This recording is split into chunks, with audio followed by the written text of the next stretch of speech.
What if there's a technological advancement so powerful that it transforms the very basic pillars of our society? A technology which fundamentally influences the way that our economy, governance systems, and businesses function, and could change our conceptual understanding of trade, ownership, and trust.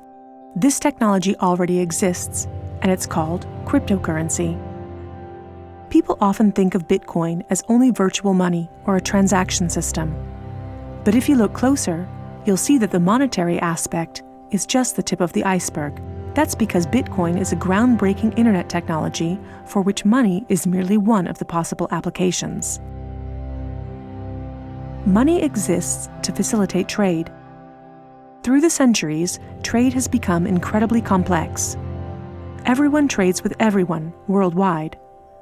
Trade is recorded in bookkeeping, and this information is often isolated and closed to the public.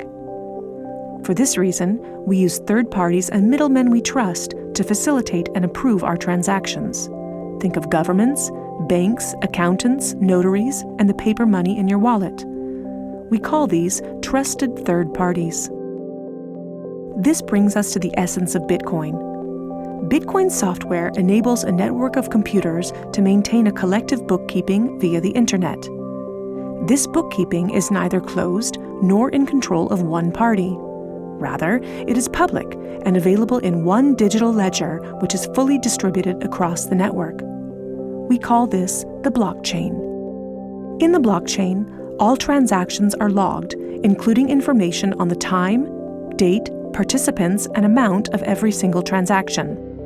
Each node in the network owns a full copy of the blockchain. On the basis of complicated, state-of-the-art mathematical principles, the transactions are verified by the so-called Bitcoin miners, who maintain the ledger. The mathematical principles also ensure that these nodes automatically and continuously agree about the current state of the ledger and every transaction in it. If anyone attempts to corrupt a transaction, the nodes will not arrive at a consensus, and hence will refuse to incorporate the transaction in the blockchain. So every transaction is public, and thousands of nodes unanimously agree that a transaction has occurred on date X at time Y. It's almost like there's a notary present at every transaction. This way, everyone has access to a shared single source of truth. This is why we can always trust the blockchain.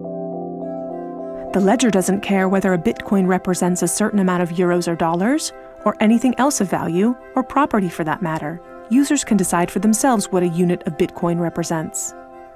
A Bitcoin is divisible in 100 million units, and each unit is both individually identifiable and programmable. This means that users can assign properties to each unit.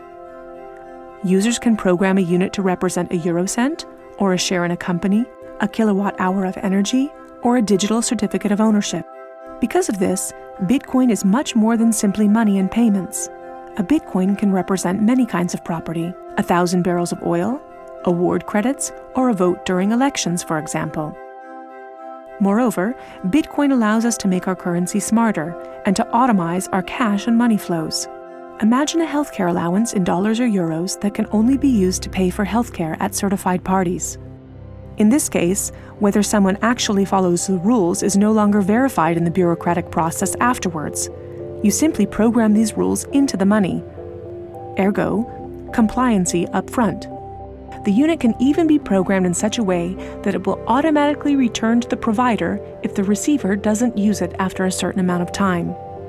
This way, the provider can ensure that allowances are not hoarded. A company can control its spending in the same way, by programming budgets for salaries, machinery, materials, and maintenance so that the respective money is specified and cannot be spent on other things. Automizing such matters leads to a considerable decrease in bureaucracy, which saves accountants, controllers, and the organization in general an incredible amount of time. The programmable open character of Bitcoin allows us to completely rebuild and innovate our financial sector and our administrative processes, make them more efficient and transparent, and significantly decrease bureaucracy. But there's more. In an Internet of Things, our economy will be dealing with machines that actively participate in the economic traffic. In fact, they're already here. Think of a vending machine, or drones delivering packages. These machines are unfamiliar with the concept of trust, but Bitcoin is not. Because of Bitcoin, the drone can be 100% certain that it will deliver the package to the right recipient and know for sure that it's been paid for. And we can program the vending machine in such a way that it will automatically keep track of its supplies, order new supplies from the supplier, and pay for them automatically. Of course, you'll understand that this is only the beginning. Internet technology is disruptive and breaks the status quo. It opens markets and breaks the positions of middlemen all the time. Bitcoin and cryptocurrencies have caused a paradigm shift. It's time to explore this new technology constructively and critically, and openly discuss potential applications.